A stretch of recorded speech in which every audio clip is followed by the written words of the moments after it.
Le sujet, c'était en fait d'essayer de proposer une méthodologie un petit peu innovante afin de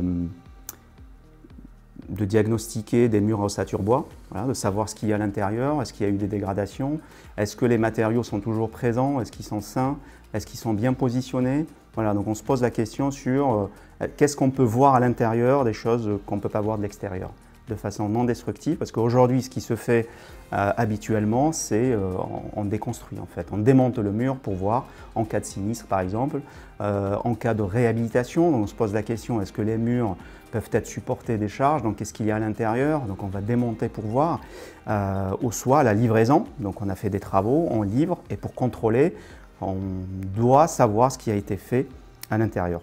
Et donc pour éviter de démonter, l'objectif c'était est-ce qu'on est capable avec des outils de physique, de mesures physiques et qui sont non destructifs, est-ce qu'on est capable de donner ces informations-là. Voilà, donc ça c'était le premier objectif.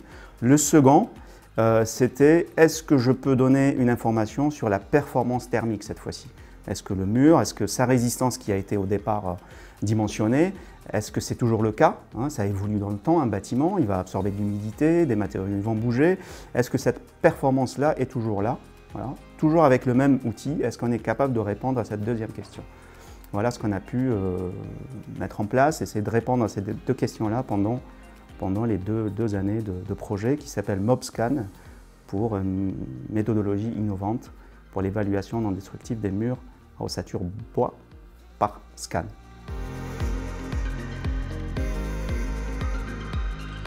Alors, en termes d'innovation, nous, ce qu'on a pu montrer, c'est que les technologies qui peuvent être existantes, mais qui ne sont pas faites pour cette application-là, on a prouvé ou montré que cette physique-là, donc notamment des ondes électromagnétiques, on va parler de ça, hein, à des fréquences radar qu'on appelle.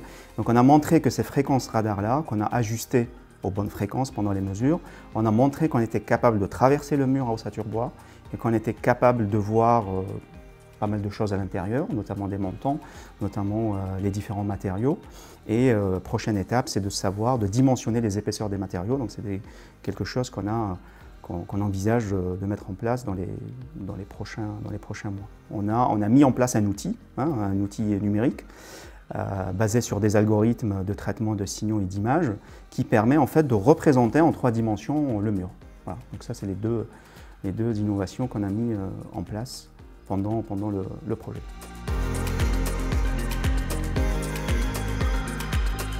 Alors, en termes d'académique, on a eu un financement de l'Université de Bordeaux nous permettant d'aller un petit peu plus loin en collaborant avec un autre laboratoire de l'Université de Bordeaux, donc notamment l'IMS, qui est le laboratoire d'électronique, où on a pu automatiser de façon un petit peu plus efficace le traitement des données, de façon que ce soit un peu plus rapide.